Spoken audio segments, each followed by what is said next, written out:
Hello guys, good afternoon to all of you. तो आज की क्लास में हम लोग क्वालिटी मैनेजमेंट का के जो रिमेनिंग पार्ट है वो कंप्लीट करते हैं। कल हम लोगों ने क्वालिटी मैनेजमेंट के जो दो मेजर कंपोनेंट्स हैं, क्वालिटी कंट्रोल और क्वालिटी एश्योरेंस, इसका मीनिंग डिस्कस किया था in reference to quality management, अर्थात गुणवत्ता प्रबंधन के संदर्भ में गुणवत्ता नियंत्रण और गुणवत्ता आश्वासन की क्या भूमिका है एवं गुणवत्ता प्रबंधन के साथ इन दोनों का क्या संबंध है।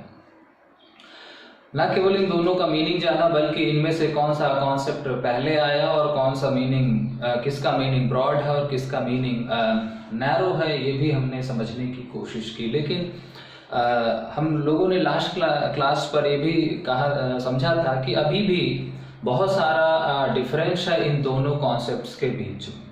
तो आज हम फिर से क्वालिटी कंट्रोल और क्वालिटी एश्योरेंस के बीच का एक डिस्क्रिमिनेशन देखते हैं और इन दोनों कॉन्सेप्ट्स को जरा और वाइडर टर्म में या कॉम्प्रिहेंसिव अप्रोच से जरा देखते हैं। तो अभी भी हमारा जो टॉपिक है वो वही है, यानी हमें क्या करना है, एक तरफ हमारा क्वालिटी कंट्रोल यानी गुणवत्ता नियंत्रण है और दूसरी तरफ है हमारा क्वालिटी एश्योरेंस यानी गुणवत्ता आश्वासन।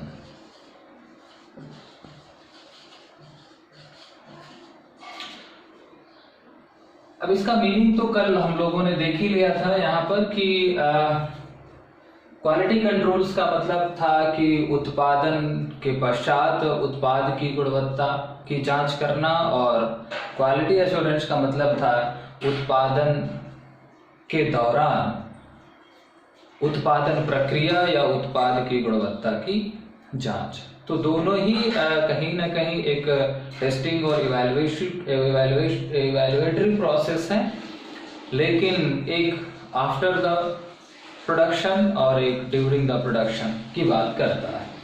तो इसका मतलब है कि ये क्या है, ये जो प्रोसेस थी कल हम लोगों ने इसको पढ़ा कि ये क्या थी, प्रोडक्ट ओरिएंटेड है, यानी ये उत्पाद केंद्रित है, और ये थी प्रोसेस ओरिएंटेड, यानी ये प्रक्रिया केंद्रित प्रक्रिया है। अगर ये उत्पाद केंद्रित है तो इसका मतलब ये बात क्या करती है, इसका काम है क्वालिटी इन प्रोडक्ट की बात कर रही है या सर्विस की बात कर सकती है, और इसका मतलब है कि ये क्या कर रही है, इसका संबंध है क्वालिटी इन प्रोसेस। ठीक, ऑफ प्रोडक्ट और सर्विस। इसका जो संबंध था वो मेनली था, फोकस पॉइंट क्या था, फोकस ऑन इंस्पेक्शन, और इसका जो था फोकस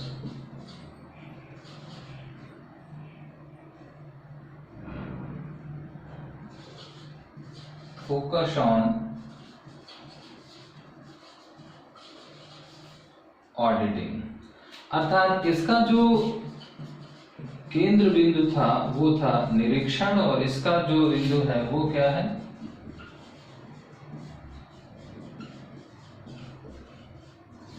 लेखा निरीक्षण था। अब अगर ये लेखा निरीक्षण था, इंस्पेक्शंस का संबंध था, तो इसका मतलब क्या है, इंस्पेक्शंस क्या है, एक विजुअल जो है फिजिकल वेरिफिकेशन है। तो इसका मतलब है कि ये क्या है, एक तरीके से हम इसे क्या कह सकते हैं, मेथड ऑफ टेस्टिंग कहते हैं, और इसे हम क्या कह सकते हैं, मेथड ऑफ मैनेजिंग क्वालिटी कह सकते हैं।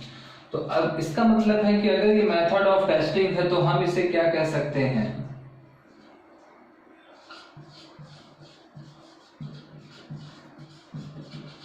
करेक्टिव टूल कहा जा सकता है। यानी ये करेक्शन करने का है, सुधारात्मक टूल है, और इसको हम क्या कह सकते हैं,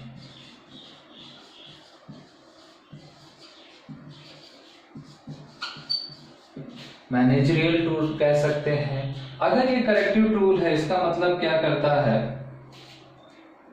ये करता क्या है,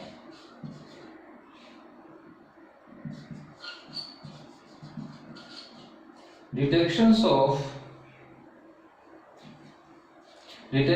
and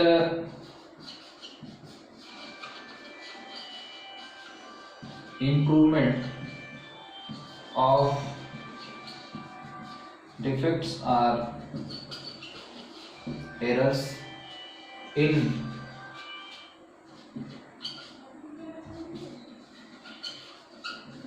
product or service.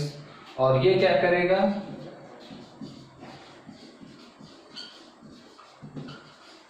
Prevention of defects और एरर्स इन प्रोडक्ट और सर्विस। अब अगर यहां तक बातें समझ में आ रही हैं तो इसके अलावा भी हम एक चीज कह सकते हैं कि इसका मतलब है कि इसका जो संबंध है concern with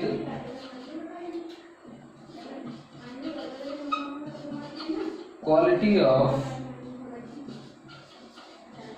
past production,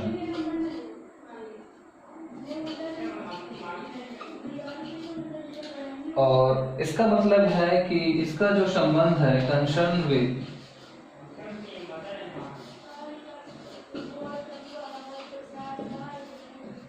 quality of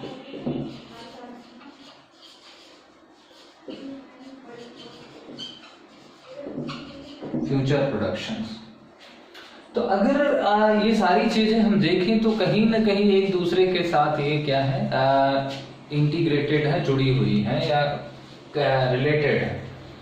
तो अगर क्वालिटी कंट्रोल का जो संबंध है वो प्रोडक्ट से था और क्वालिटी एश्योरेंस का संबंध जो है वो प्रोसेस ओरिएंटेड है, तो प्रोडक्ट का मतलब है क्वालिटी इन अ प्रोडक्ट और प्रोसेस का मतलब है क्वालिटी इन अ प्रोसेस, क्योंकि दोनों के साथ क्वालिटी जुड़ा है।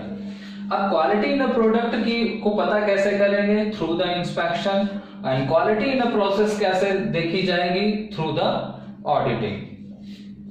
अब अगर इंस्पेक्शन है तो इंस्पेक्शन क्या है, एक process of measuring, examination and testing of characteristics of product और सर्विस है। तो अर्थात जब भी हम किसी उत्पाद या सेवा या जो फाइनल प्रोडक्ट है बन चुका है या जो फाइनल सर्विस है उसको हम एग्जीक्यूट करने से पहले, उसको कस्टमर को डिलीवर करने से पहले जब हम उसकी एक फाइनल टेस्टिंग करते हैं तो उसे ही हम इंस्पेक्शन कहते हैं। इसका मतलब क्या है कि क्वालिटी कंट्रोल क्या है, एक मेथड ऑफ टेस्टिंग है। और अगर यहाँ पर क्या है, यहाँ पर ये मेथड ऑफ मैनेजिंग क्वालिटी है, यानी यहाँ पर गुणवत्ता का प्रबंधन करना, अर्थात ये एक आर्ट है।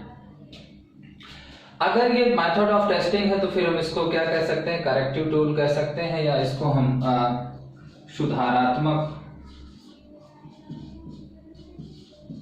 उपकरण कहा जा सकता है। और ये मैनेजरियल टूल है, इसका मतलब इसे हम प्रबंधकीय उपकरण कह सकते हैं। फिर अगर ये करेक्टिव टूल्स है तो इसका मतलब क्या है, ये detection and improvement of defects and error, अर्थात ये उस उत्पाद या सर्विस में आई यानी किसको डिफेक्ट्स कर, एरर्स को या डिफेक्ट्स को क्या करता है, डिटेक्ट करता है यानी कैच करता है। डिटेक्ट का मतलब क्या है, कैचेस यानी पकड़ना, और इम्प्रूवमेंट का मतलब उनको फिर सुधारना। तो ये किसी भी उत्पाद या सेवा में हुई गलतियों को या त्रुटियों को पकड़ता है, उनको पहचानता है और उनको दूर करता है। और ये क्या करता है, डिफेक्ट्स एंड एरर्स का क्या करता है, प्रिवेंशन करता है। प्रिवेंशन का मतलब है रोकथाम। तो ये गलतियां आने ही नहीं देता है। तो प्रिवेंशन कहां पर होगा? जब हम प्रिवेंशन की बात करते हैं तो इसका मतलब है कि उसका संबंध क्या है, फ्यूचर से है, और जो चीज बन चुकी है इसका मतलब है इसका संबंध जो है वो पास्ट से है। तो किसी भी अतीत से संबंधित जो कुछ हो चुका है, फाइनल प्रोडक्ट तैयार हो चुका है, तो उसकी गुणवत्ता से संबंधित, यानी एक तैयार माल या तैयार सामान या सेवा की गुणवत्ता से संबंधित होता है हमारा क्वालिटी कंट्रोल। और भविष्य की किसी उत्पाद या भविष्य के किसी उत्पाद या सेवा से ही संबंधित होता है हमारा क्वालिटी एश्योरेंस। अब इसके अलावा भी कुछ और भी अंतर हम यहाँ पर निकाल सकते हैं। जैसे अब अगर हम यहां पर बात करें कि ये दोनों परफॉर्म्ड कब होती हैं, ये जो प्रोसेस है क्वालिटी कंट्रोल के अंतर्गत ये परफॉर्म कब होती हैं, तो जाहिर सी बात है ये क्या है, performed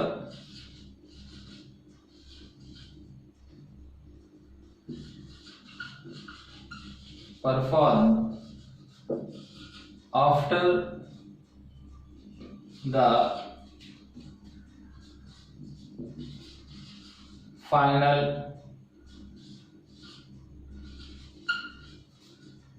product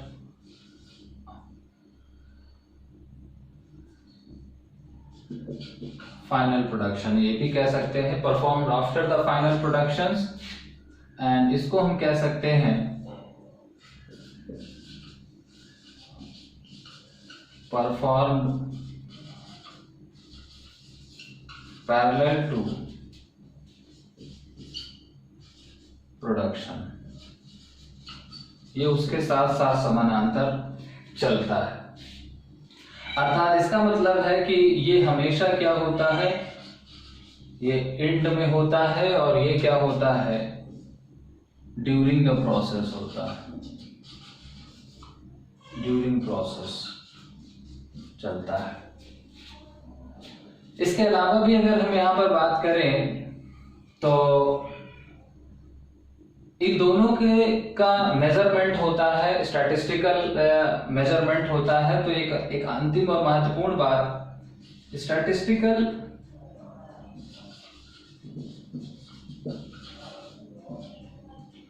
techniques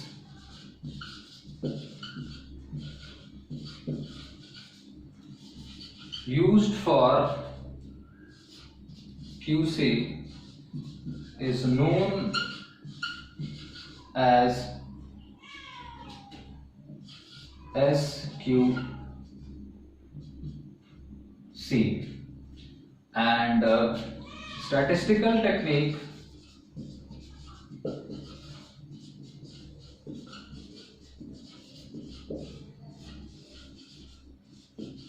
used for QA is known as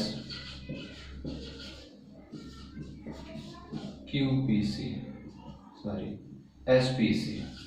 अब ये SPC और SQC क्या है, जरा इसको भी देख लेते हैं।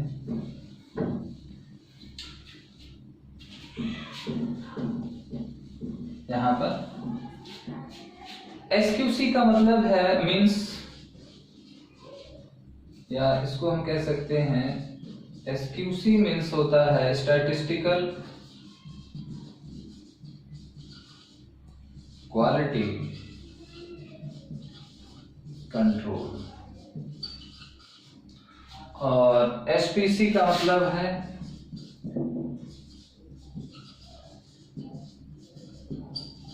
स्टैटिस्टिकल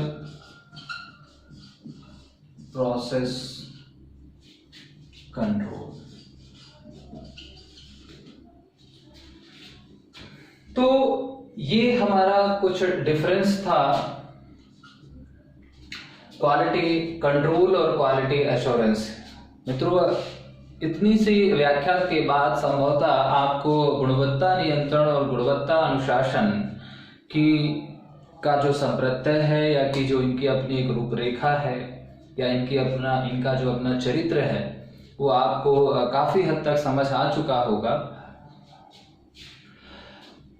अब हम 3 संप्रत्ययों को पढ़ चुके हैं क्वालिटी मैनेजमेंट में या अपनी इस यूनिट में। हम लोगों ने 3 या 4 आपके जो सिलेबस में है वो 4 चीजें हम लोगों ने डिस्कस कर ली हैं।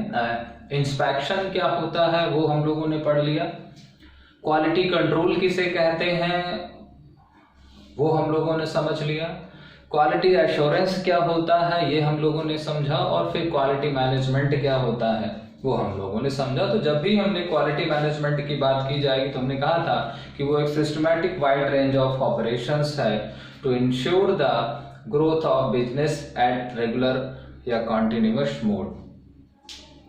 यानी इन दोनों चीजों को मिला करके हम क्वालिटी मैनेजमेंट को एक्सप्लेन कर सकते हैं। एक चीज इन दोनों के को समझने के बाद हम लोगों को स्पष्ट रूप से समझ में आती है कि जब हम गुणवत्ता की बात करते हैं या डिग्री ऑफ एक्सीलेंस की बात करते हैं तो डिग्री ऑफ एक्सीलेंस में अभी तक हम लोगों ने कहा कि भाई हमें अपने प्रोडक्ट में या हमें अपनी सर्विस में क्वालिटी को मेंटेन करने के लिए 2 चीजें करनी चाहिए। यानी हमें क्वालिटी कंट्रोल करना है और हमें क्वालिटी एश्योरेंस करना है। दोनों का जो फोकस पॉइंट है वो अलग अलग है, लेकिन एक चीज समझ में आ रही है। अब तक कमी क्या है? कमी ये है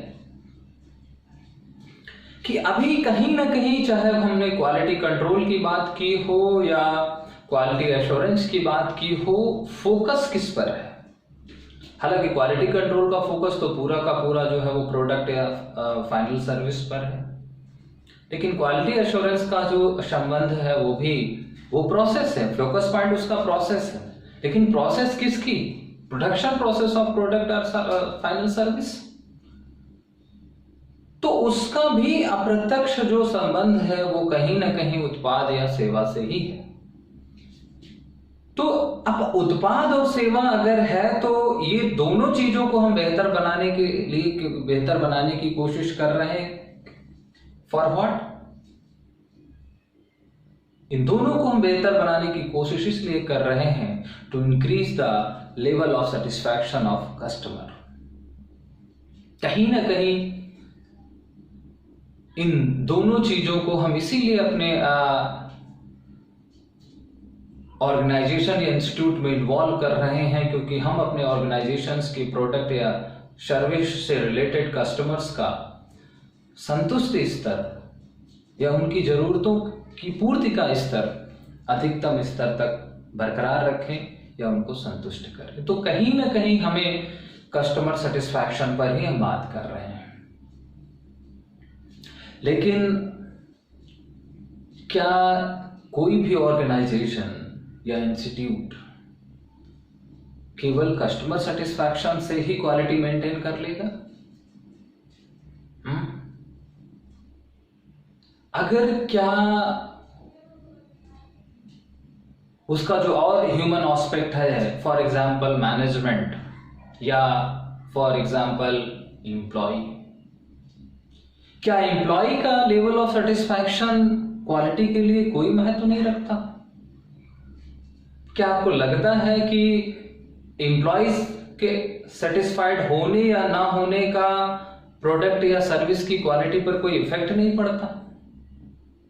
डेफिनेटली पड़ता है, क्योंकि अगर उस सर्विस को एग्जीक्यूट कौन कर रहा है?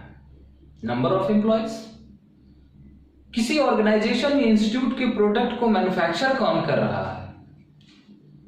उसमें कंट्रीब्यूशन किसका है? Number of employees. और अगर वो नंबर ऑफ एम्प्लॉयज अनसेटिस्फाइड है, असंतुष्ट है, नाराज है, तो क्या लगता है कोई संस्था या संगठन अपने उत्पाद में, अपनी सेवा में गुणवत्ता को बरकरार रख पाएगी? बिल्कुल भी नहीं रखता, क्योंकि असंतोष का स्तर कर्मचारियों के बीच असंतोष जितना होगा, उनका लेवल ऑफ सेटिस्फैक्शन जितना वीक होगा, कहीं ना कहीं उतनी ही ज्यादा पॉसिबिलिटी है कि आपके प्रोडक्ट या सर्विस की क्वालिटी जो है वो डिक्रीज हो जाए। तो जो क्वालिटी मैनेजमेंट की हम बात कर रहे हैं, तो क्वालिटी मैनेजमेंट में हमने इन्फेसिस किस पर दिया? केवल कस्टमर पर दिया। हमने एम्प्लॉय सेटिस्फैक्शन के बारे में बात ही नहीं की, जबकि क्वालिटी को एक रेगुलर मोड पर, एक कांस्टेंट, हमें बिजनेस या ऑर्गेनाइजेशंस की एक लॉन्ग टर्म सक्सेस के लिए, एक कॉन्टिन्यूअस ग्रोथ के लिए हमें केवल कस्टमर सेटिस्फैक्शन पर काम नहीं करना होगा, हमें एम्प्लॉय सेटिस्फैक्शन को भी मेंटेन करना होगा अपने ऑर्गेनाइजेशन में। लेकिन क्या क्वालिटी मैनेजमेंट का कॉन्सेप्ट कहीं पर इस बिंदु पर कोई रोशनी डालता? अब तक हम लोगों ने जो पढ़ा, कहीं पर उसमें कर्मचारियों की या एम्प्लॉयज की या सबऑर्डिनेट्स की कहीं चर्चा हुई? बिल्कुल भी नहीं हुई। तो इसका मतलब है कि कहीं ना कहीं ये जो कॉन्सेप्ट है, जो क्वालिटी मैनेजमेंट का कॉन्सेप्ट है, उसमें कुछ त्रुटि है, क्योंकि ये केवल ग्राहक संतुष्टि की बात करता है। इसके केंद्र बिंदु में ग्राहक है, कर्मचारी नहीं है, जबकि कर्मचारियों की संतुष्टि भी गुणवत्ता के निर्धारण में एक महत्वपूर्ण या महती भूमिका निर्वाहित करती है। चलिए, कस्टमर के बाद एम्प्लॉयज को लिया, क्या और एक दूसरा और भी कोई कॉन्सेप्ट है जो हमारी क्वालिटी के से रिलेटेड है या क्वालिटी को इन्फ्लुएंस करता है? बिल्कुल, जी हाँ, एक तीसरा मैन पावर है या मैन ह्यूमन एस्पेक्ट है मैनेजमेंट या ओनर जिसे हम कहते हैं। क्योंकि जब भी कोई ओनर किसी भी इंस्टीट्यूट का या सर्विस प्रोवाइडर ऑर्गेनाइजेशंस का कोई प्रोडक्शन करता है या कोई सर्विस एग्जीक्यूशंस करता है, तो उसकी भी अपनी एक नीड होती है, उसकी भी अपनी एक रिक्वायरमेंट्स होती है। To gain some profit, to gain some money के अलावा भी हो सकता है, मनी पैसा कमाना भी उसकी एक ज़रूरत हो सकती है। लेकिन अगर हम एजुकेशन के बारे में देखें तो एजुकेशन तो एक नॉन प्रॉफिटेबल सेक्टर है, तो हम यहाँ पर पैसे की बात नहीं कर सकते। लेकिन जितने भी लोगों ने कॉलेज या इंस्टीट्यूट स्टैब्लिश करते हैं, उनकी भी अपनी कुछ आकांक्षाएं होती हैं, उनकी भी अपनी कुछ अपेक्षाएं होती हैं। और अगर वो संस्था या वो संगठन नियोक्ता के या एम्प्लॉयर के लेवल ऑफ सेटिस्फैक्शन को मेंटेन नहीं रखती, तो आपको क्या लगता है, क्या उस ऑर्गेनाइजेशन के प्रोडक्ट या सर्विस की क्वालिटी मेंटेन होगी? एम्प्लॉयर ही अनसेटिस्फाइड है, क्योंकि क्वालिटी को मेंटेन करने के लिए बहुत सारी जो जरूरतें हैं या जो मेन पावर होती है वो तो एम्प्लॉयर के पास होती है। तो एम्प्लॉयर सेटिस्फैक्शन के बारे में कहीं बात हुई अभी क्वालिटी के रेफरेंस में? नहीं हुई। तो कहीं ना कहीं हमको लगता है कि क्वालिटी मैनेजमेंट क्वालिटी को मेंटेन करने के लिए जो हमको गाइडेंस देता है या जो डायरेक्शन देता है, वो डायरेक्शन बहुत इनकम्प्लीट है। क्योंकि अभी तक हमको जो डायरेक्शन मिला है to maintain a quality in organisation और इंस्टीट्यूट, वो केवल और केवल कस्टमर ओरिएंटेड मिला है। हम ये नहीं कहते कि कस्टमर सेटिस्फैक्शन इंपॉर्टेंट नहीं होता है, लेकिन केवल और केवल कस्टमर सेटिस्फैक्शन को सेंटर ऑफ पॉइंट पर रख करके अगर आप क्वालिटी इंप्रूवमेंट या क्वालिटी मेंटेनेंस की बात करेंगे, तो शायद ये एक बहुत बड़ी भूल होगी हमारी। इसीलिए क्योंकि क्वालिटी मैनेजमेंट का जो कॉन्सेप्ट था वो 70-80 के दशक तक था, जब हम लोगों ने हिस्टोरिकल बैकग्राउंड ऑफ क्वालिटी को डिस्कस किया था, तो वहां पर ये बात पड़ी थी। और 80 के दशक तक यही विचारधारा लागू थी। लेकिन 80 के दशक के बाद लोगों ने इस बात की आवश्यकता को महसूस किया या वो महसूस करने लगे कि केवल और केवल ग्राहक संतुष्टि को या केवल और केवल कस्टमर या कंज्यूमर सेटिस्फैक्शंस को या कस्टमर नीड्स को ध्यान में रख करके अगर हम क्वालिटी मेंटेनेंस या क्वालिटी मेंटेन करने की बात करेंगे, एक्सेलेंस की बात करेंगे, तो वो एक त्रुटि रहित प्रयास होगा, एक अधूरा प्रयास होगा। तो अब तक आप कहीं ना कहीं इस बात को समझ चुके होंगे कि हम जब क्वालिटी मैनेजमेंट के बाद के कॉन्सेप्ट को लिए थे तो वहां पर था TQM यानी टोटल क्वालिटी मैनेजमेंट। और टोटल क्वालिटी मैनेजमेंट यानी एक संपूर्ण गुणवत्ता प्रबंधन। अभी तक हम केवल क्वालिटी मैनेजमेंट की बात कर रहे थे और क्वालिटी मैनेजमेंट का जो सेंटर ऑफ पॉइंट था, जो ओरिएंटेशन था, वो केवल कस्टमर सेटिस्फैक्शन पर था। लेकिन जब एक नया कॉन्सेप्ट आया 1985 के आसपास, जिसको हम TQM शॉर्ट फॉर्म में कहते हैं, यानी टोटल क्वालिटी मैनेजमेंट, तो वो जो क्वालिटी मैनेजमेंट में एक इनकम्प्लीटनेस थी या जो त्रुटि थी, उसको उसने रेक्टिफाई किया। तो आज हम लोग अब TQM के बारे में डिस्कस करते हैं। क्या है TQM? तो आइए गाइस जरा देखते हैं कि TQM क्या है। बहुत ही इंटरेस्टिंग टॉपिक है।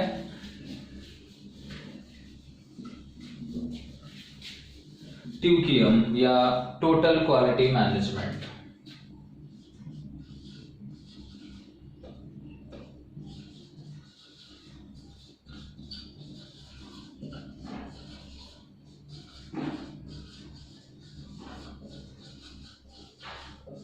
मतलब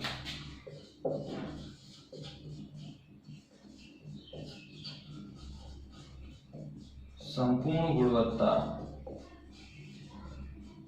प्रबंधन,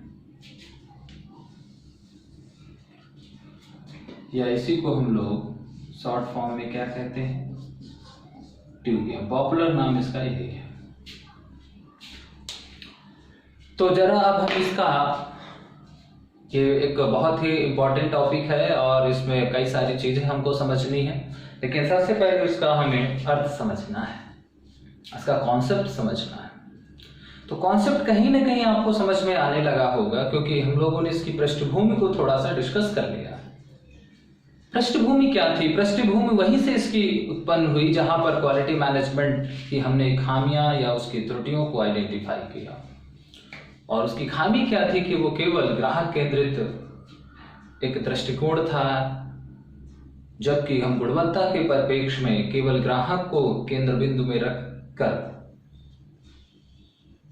एम्प्लॉइज और नियोक्ता या एम्प्लॉयर की अगर सेटिस्फैक्शंस को इग्नोर करते हुए हम काम करेंगे तो कभी भी हम अपने बिजनेस को या अपने प्रोडक्ट या सर्विस की क्वालिटी को लॉन्ग टर्म में और कॉन्टिन्यूअस फॉर्म में मेंटेन नहीं रख पाएंगे। ये कंफर्म है। खैर, TQM है क्या? सबसे पहले हम इसको थोड़ा सा सिंपल वे में लेते हैं, हम इसके मीनिंग को भी लेंगे। तो अगर हम इसके कॉन्सेप्ट को लें तो यहां पर 3 शब्द हैं। अगर इस शब्द को लें हम तो 3 शब्द हैं यहां पर। 3 शब्द हैं क्या?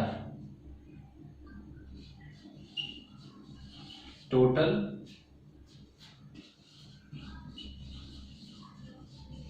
Quality and management. अब टोटल का मतलब आप समझते हैं होल, यानी इसको हम कह सकते हैं मेड अप ऑफ होल, मतलब संपूर्ण का निर्माण, मतलब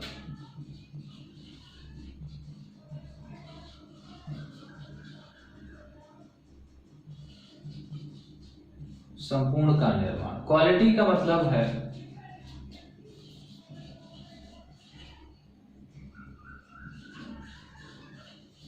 डिग्री ऑफ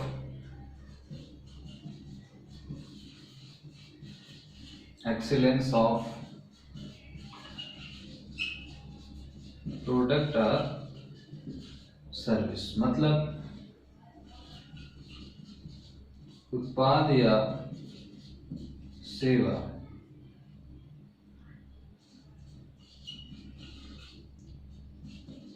की उत्कृष्टता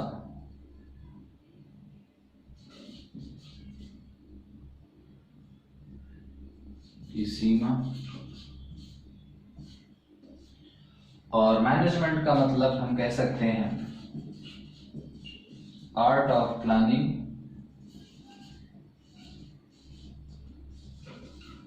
कंट्रोलिंग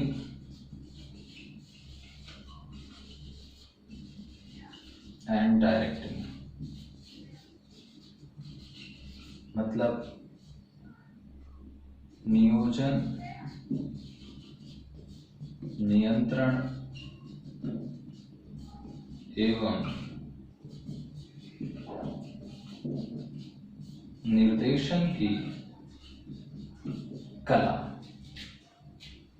तो अगर इन तीनों शब्दों का हम इंडिविजुअल लेवल पर मीनिंग निकाले तो हमें ये समझ में आ रहा है कि टोटल मतलब मेड ऑफ होल यानी संपूर्ण का निर्माण, क्वालिटी का मतलब है कि degree of excellence of product और सर्विस यानी उत्पाद या सेवा की उत्कृष्टता की सीमा, एंड मैनेजमेंट का मतलब है art of planning, control and directing मतलब नियोजन, नियंत्रण एवं निर्देशन की कला। तो अब अगर हम इन तीनों शब्दों को मर्ज कर लें, इन तीनों शब्दों को मर्ज करें और उससे हम क्या निकालें, एक मीनिंग निकालें। तो ट्यूकियम क्या है? ट्यूकियम is a art of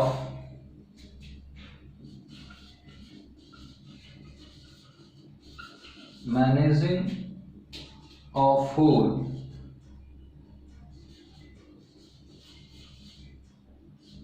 to achieve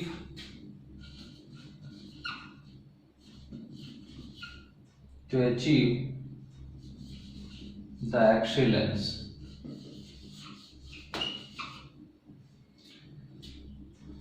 अर्थात उत्कृष्टता को प्राप्त करने के लिए मैनेजिंग ऑफ होल यानी संपूर्णता का प्रबंधन। तो एक्सीलेंस को प्राप्त करने के लिए किसी भी संस्था में या संगठन में टू अचीव द एक्सीलेंस यानी उत्कृष्टता को प्राप्त करने के लिए संपूर्णता का प्रबंधन या संपूर्ण प्रबंधन की कला। इसका मतलब है कि अगर हम इसको बात यहां से निकालें तो हम कह सकते हैं कि उत्कृष्टता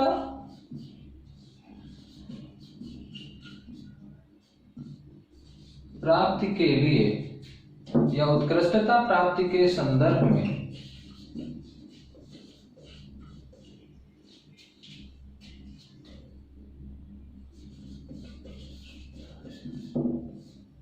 संपूर्णात्मक प्रबंधन की कला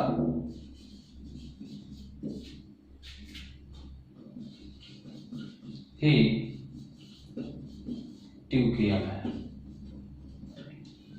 अब हालांकि ये थोड़ा सा बहुत सिंपल मीनिंग है, तो हमें ये संपूर्णता क्या होती है हमें ऐसे समझ में नहीं आएगा, लेकिन जनरली जब हमसे ट्यूकियम कहा जाता है तो हम ये कह सकते हैं कि ट्यूकियम क्या है, is art of managing of whole to achieve the excellence, अर्थात उत्कृष्टता या श्रेष्ठता प्राप्ति के संदर्भ में संपूर्णात्मक या संपूर्ण प्रबंधन की कला ही ट्यूकियम है।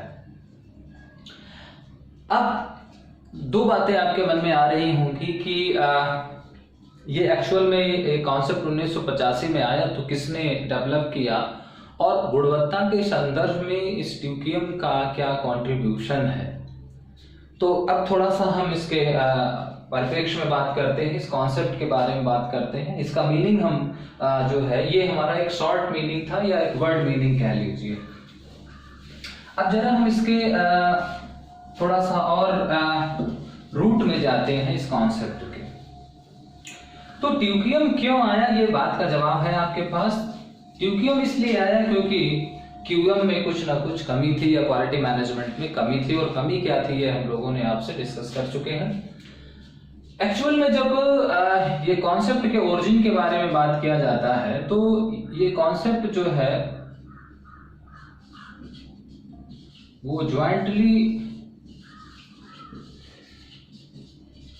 डेवलप बाय का है, क्योंकि स्पष्ट रूप से पता नहीं चला कि ये कॉन्सेप्ट कब और किसने डेवलप किया, लेकिन इसमें जो सबसे पहला नाम आता है वो नाम आता है आर्मंड वे फाइवेजन का। सबसे पहले हैं इसमें आर्मंड वी फाइजेनबेयर,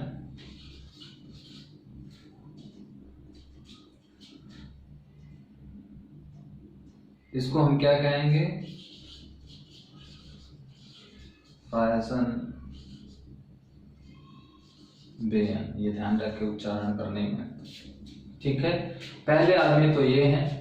दूसरे व्यक्ति जो इसमें जिनका योगदान है वो व्यक्ति हैं डब्ल्यू एडवर्ड्स डेमिंग। तीसरे व्यक्ति जो इसमें आते हैं वो है जोसेफ एम जूरॉन, और चौथे व्यक्ति जो हैं वो हैं वॉल्टर ए सेवार्ड। यानी इसमें हम कह सकते हैं कि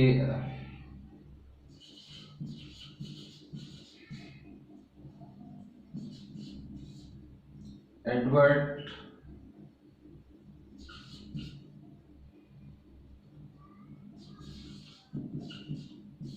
डेमिंग,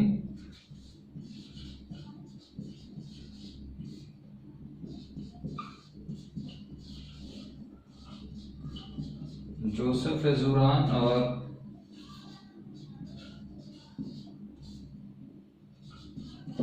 वॉल्टर ए सेवार्ड। सबसे पहला जो नाम है वो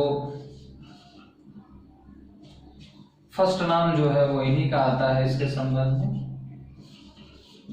और सबसे बाद में सबसे ज्यादा जो साइंटिफिक एक्सप्लेनेशन किया इसका, यानी इसको हम कह सकते हैं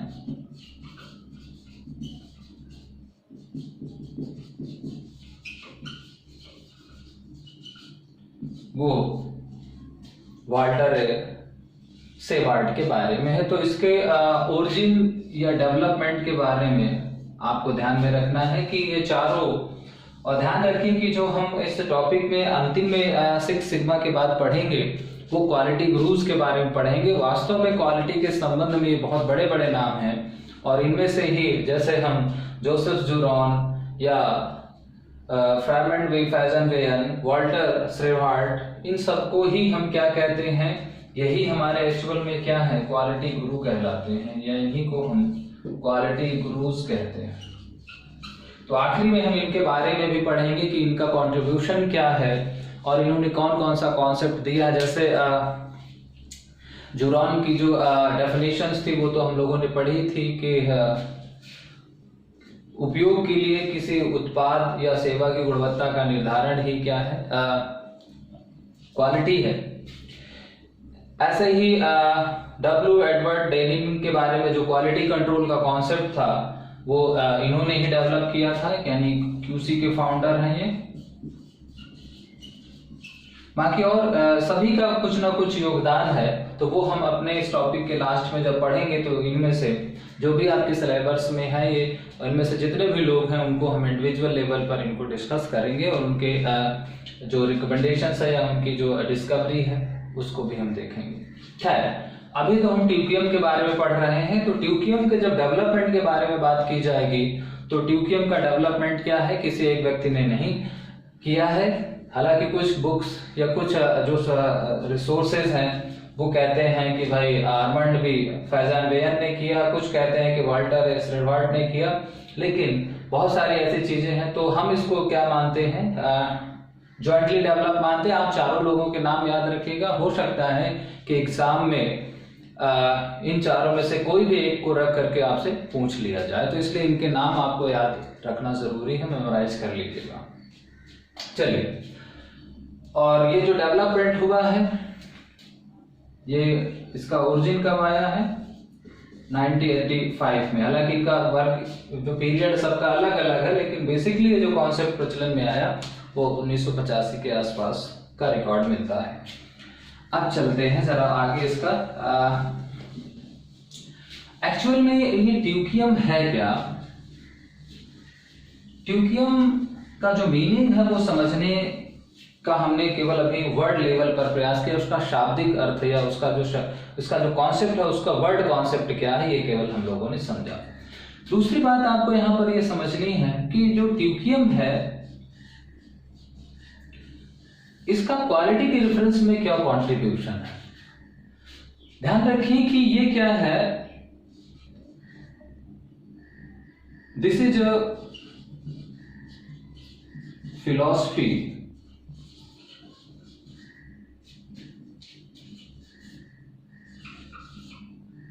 This is a philosophy of quality management.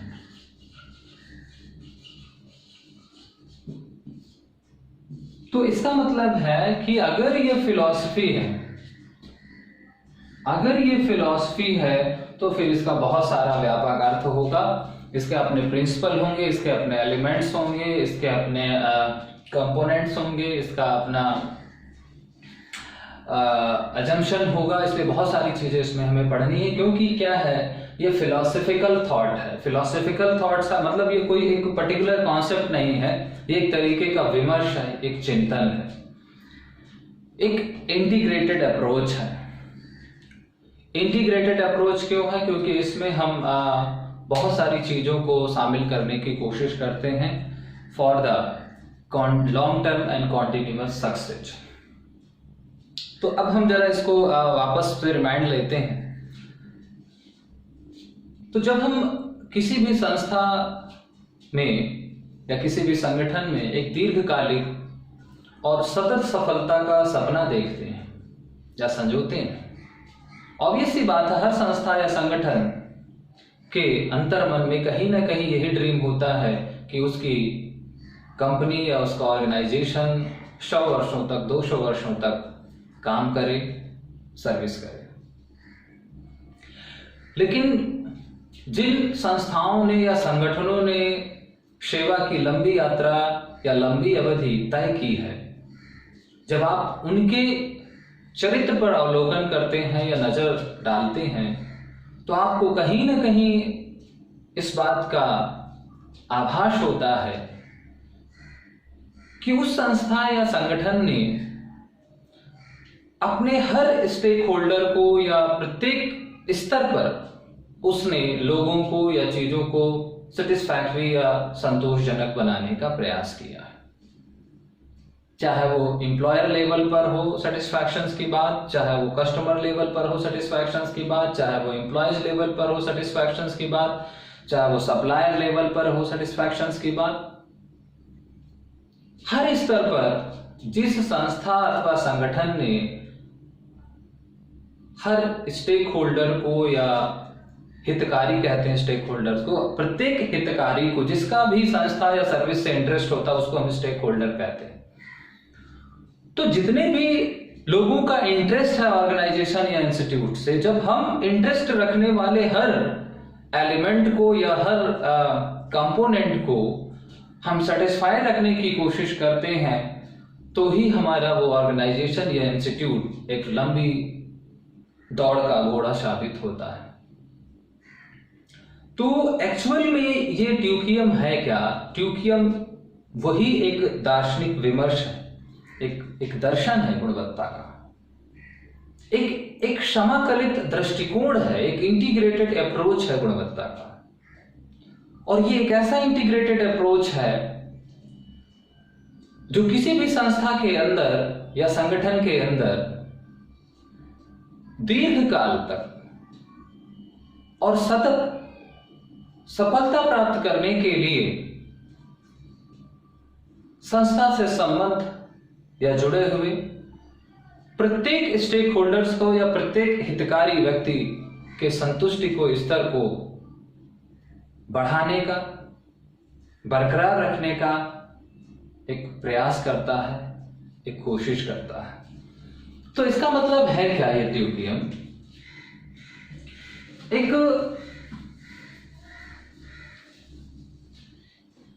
ट्यूकियम is a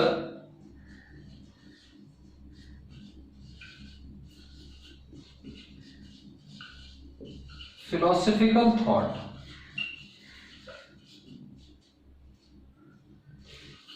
of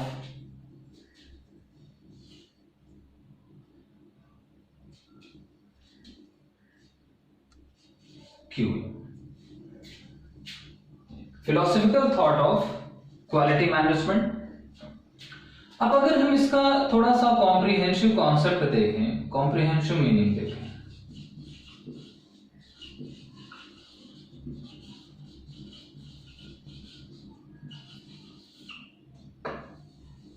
comprehensive meaning देखें तो ट्यूकियम है क्या? तो हम लिखते TQM is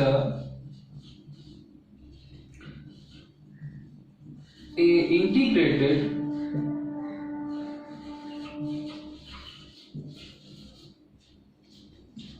QM approach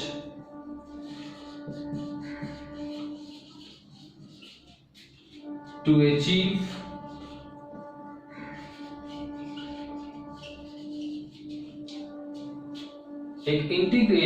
is a integrated QM approach to achieve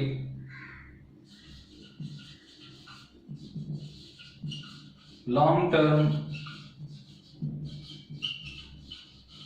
continuous success through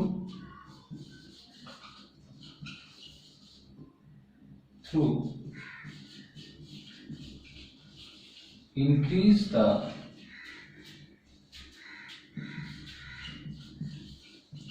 level of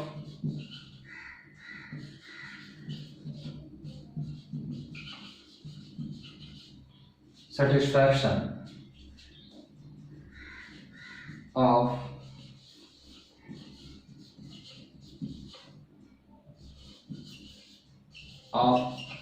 all stakeholders of organization।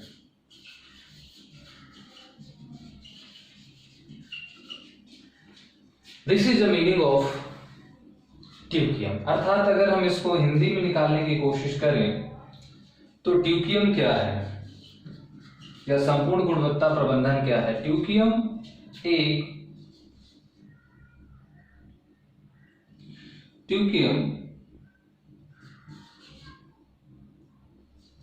किसी संस्था या संगठन में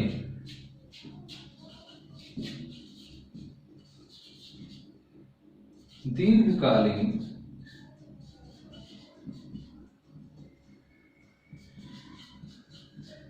सतत सफलता प्राप्त करने का एक ऐसा समाकलित गुणवत्ता प्रबंधन दृष्टिकोण है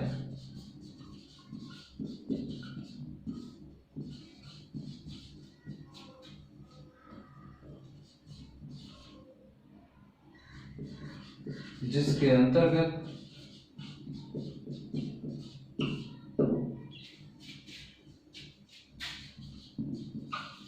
संस्था के सभी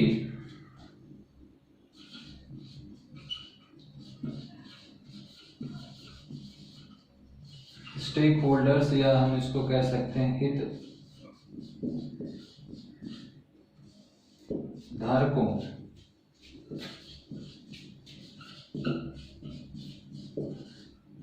के संतुष्ट स्तर को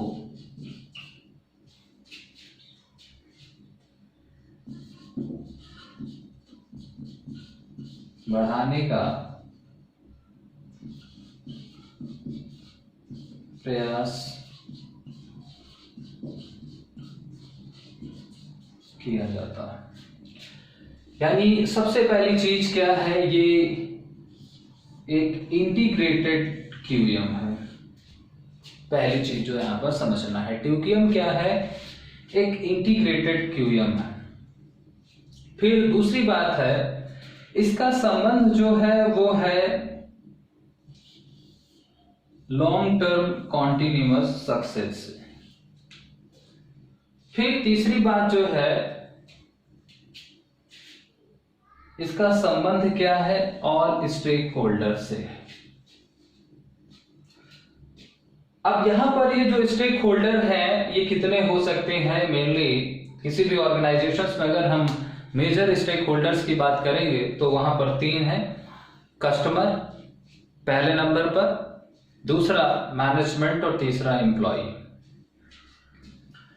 तो अगर हम इसकी बात करें कि ट्यूक्यूएम क्या है, तो वही बात निकल करके आई कि ये एक ऐसा समाकलित या एक ऐसा कॉम्प्रिहेंसिव या एक ऐसा व्यापक दृष्टिकोण है गुणवत्ता के संदर्भ में, जो किसी भी संस्था के अंदर लंबे समय तक सफलता प्राप्त करने के लिए संस्था से संबद्ध प्रत्येक स्टेक होल्डर के संतुष्ट स्तर को बढ़ाने का, बरकरार रखने का प्रयास करता है, या इसमें प्रयास किया जाता है। तो अब अगर हम इस डेफिनेशंस को या इस पूरे स्टेटमेंट को ब्रेक करके इससे कैरेक्टरिस्टिक्स निकालने की कोशिश करें तो हमें क्या क्या कैरेक्टरिस्टिक्स मिलेंगी, जरा समझते हैं। तो जरा क्या कैरेक्टरिस्टिक्स है हम समझते हैं।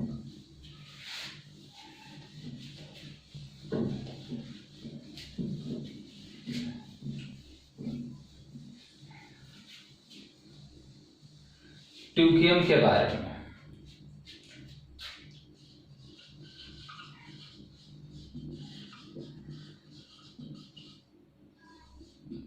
तो पहली चीज हम ये कह सकते हैं कि TQM is a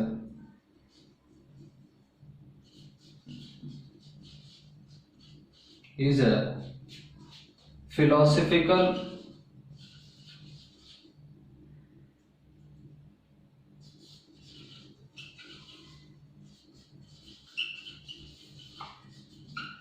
thought of quality management। दूसरी बात,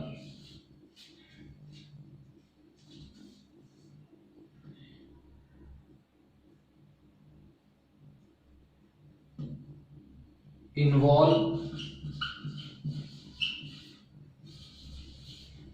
all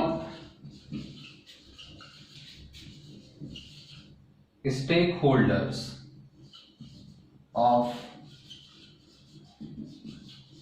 institute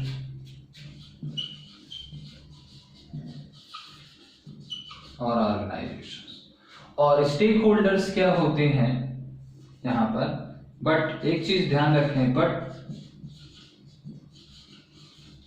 prime focus on customer. और अगर जब हम स्टेक होल्डर्स की बात कहेंगे या किसी कंपनी के संदर्भ में ऑल स्टेक होल्डर्स की बात कहें, तो इस बात का ध्यान रखें कि जो सबसे पहला है वो क्या है,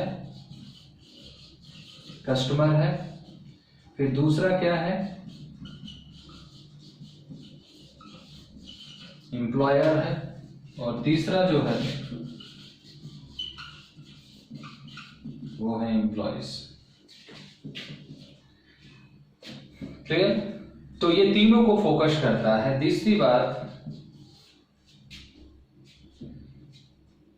try to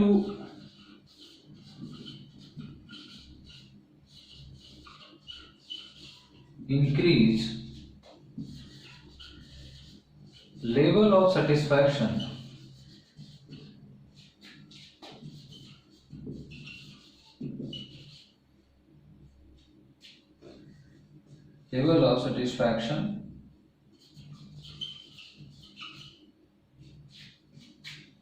at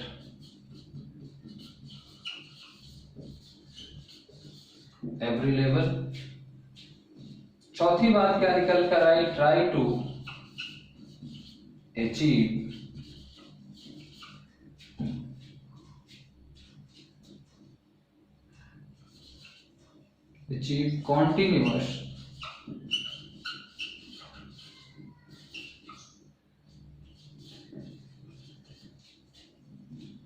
continuous success and improvement।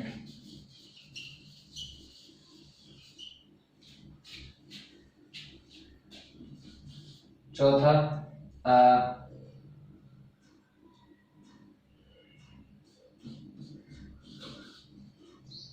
emphasis on या focus on individual as well as organization।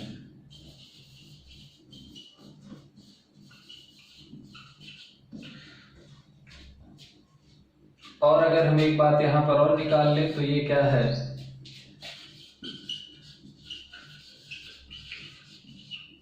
Integrated approach.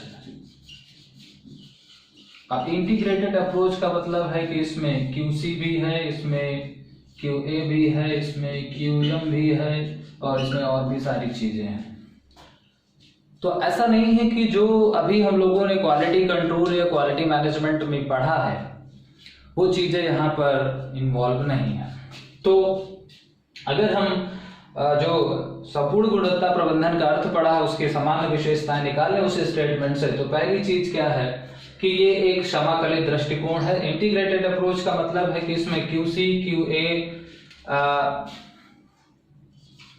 QM और भी बहुत सारी चीजें हैं जो आगे हम पढ़ेंगे, इन सभी को मिला करके ये बना है। दूसरी बात, QM is the philosophical thought of QM, ये क्वालिटी मैनेजमेंट का एक दार्शनिक विचारधारा है, अर्थात ये व्यक्ति के अपनी चिंतन की उपज है कि ये चीज किया जाए, कोई इस पर एक्सपेरिमेंट नहीं था। फिर इन्वॉल्व ऑल स्टेक होल्डर्स, अर्थात ये क्या है, हर स्टेक होल्डर्स को इन्वॉल्व करती है क्वालिटी मैनेजमेंट में, और मेनली जो स्टेक होल्डर्स होते हैं वो हमारे ये तीन होते हैं, कस्टमर, एम्प्लॉयर्स एंड एम्प्लॉइज। लेकिन इसमें से प्राइम फोकस जो है वो हमारा कस्टमर है, इसलिए सर्वोपरि स्थान किसका है, कस्टमर का है, ये ध्यान रखेंगे। फिर try to increase level of satisfaction and every level, हमें यहाँ पर हर स्तर पर संतुष्टि के स्तर को बनाना है, सभी स्तरों पर। हमें संस्था के अंदर चाहे वो किसी छोटा से छोटा स्तर हो, एक भी चीज को हमें इग्नोर करना, हर स्तर पर हमें लेवल ऑफ सेटिस्फैक्शन को बढ़ाने का या बरकरार रखने का प्रयास करना है। और दूसरा इसमें क्या है, कॉन्टिन्यूअस सक्सेस एंड इम्प्रूवमेंट की बात होती है। इसने कहा कि कोई ऐसा नहीं कि केवल उत्पादन प्रक्रिया के दौरान आप निरीक्षण कर लो या उत्पादन के पश्चात नियंत्रण कर लो, ये कहता है कि एक सतत प्रक्रिया है, एक कॉन्टिन्यूअस प्रोसेस है क्वालिटी मैनेजमेंट, केवल ड्यूरिंग द प्रोसेस या आफ्टर द प्रोडक्शन प्रोसेस नहीं है। जबकि अभी तक जो हम लोगों ने पढ़ा था उसमें एक उत्पादन प्रक्रिया के दौरान की बात हुई, एक उत्पादन के पश्चात की बात। तो ना केवल उत्पादन के बाद, ना केवल उत्पादन प्रक्रिया के दौरान, अपितु सदैव हमें गुणवत्ता प्रबंधन के बारे में बात करना है। तो टोटल क्वालिटी मैनेजमेंट का जो कॉन्सेप्ट है वो क्वालिटी कंट्रोल, क्वालिटी एश्योरेंस और क्वालिटी मैनेजमेंट से कहीं ज्यादा व्यापक है। और व्यापक क्यों है, क्योंकि इसके नाम से ही पता चल रहा है टोटल। और टोटल में हम बस सामान्य शब्दों में ध्यान रखें कि एक ऐसी तकनीक है या एक विचारधारा है या एक ऐसा संप्रत्यय है जिसमें गुणवत्ता के संदर्भ में किसी उत्पाद या सेवा के संदर्भ में न केवल ग्राहक के संतुष्टि स्तर को बनाए रखने या बढ़ाने का प्रयास किया जाता है, बल्कि संस्था के से संबंधित सभी व्यक्तियों, चाहे वो कर्मचारी हो चाहे वो नियोक्ता हो, हर व्यक्ति के संतुष्टि के स्तर को बरकरार रखने का प्रयास किया जाता है किसी भी संस्था या संगठन के अंदर। तो गाइस, आज की क्लास में यहीं तक। अभी हम ट्यूकियम एक चूंकि बहुत वाइड टॉपिक है, तो हम इसके बारे में और बहुत सारी चर्चाएं करेंगे। इसके एलिमेंट्स, इसके प्रिंसिपल्स के बारे में भी पढ़ेंगे, लेकिन अभी तक हम लोगों ने इसका मीनिंग पढ़ा, वर्ड मीनिंग पढ़ा। ट्यूकियम को समझने के लिए इसका वर्ड मीनिंग जरूर ध्यान रखिएगा। फिर इसका जो एक कॉम्प्रिहेंसिव मीनिंग है वो ध्यान रखिए, और फिर कॉम्प्रिहेंसिव मीनिंग से जो कैरेक्टरिस्टिक्स हमने ड्राइव की वो ध्यान में रखना है। और चौथा पॉइंट जो है वो इसके डेवलपमेंट के बारे में है कि इसका जो डेवलपमेंट है वो ज्वाइंटली किया गया है, किसी एक व्यक्ति का इसमें कंट्रीब्यूशन नहीं है या किसी एक व्यक्ति का ये कॉन्सेप्ट नहीं है। तो ट्यूकियम के बारे में जो रिमेनिंग डिस्कशन है वो हम लोग अगली क्लास में करते हैं। आज इतना ही रखते हैं। आई होप कि आपको ये टॉपिक समझ में आ रहा होगा। अगर आपको कहीं पर इंग्लिश में प्रॉब्लम है तो यू मे आस्क, यदि आपको कहीं हिंदी में प्रॉब्लम है तो यू मे आस्क। तो इसीलिए हम अपने कम्युनिकेशंस को बायलिंग्विस्टिक रखने की कोशिश करते हैं, क्योंकि हमारे से बहुत सारे विद्यार्थी को हिंदी में समस्या होती है और बहुत सारे विद्यार्थियों को अंग्रेजी में समस्या होती है। इसलिए हम चीज़ों को दोनों तरीके से समझाने की या दोनों लैंग्वेज को मिक्स करके प्रोनाउंशिएट करने की कोशिश करते हैं। लेकिन इसके बावजूद भी अगर आपकी कोई प्रॉब्लम हो या कोई इस तरीके की समस्या हो तो आप बेझिझक उसको पूछेंगे। तो आज इतना ही दोस्तों, अपना ख्याल रखिए, स्वस्थ रखिए। तब तक के लिए goodbye, thank you so much.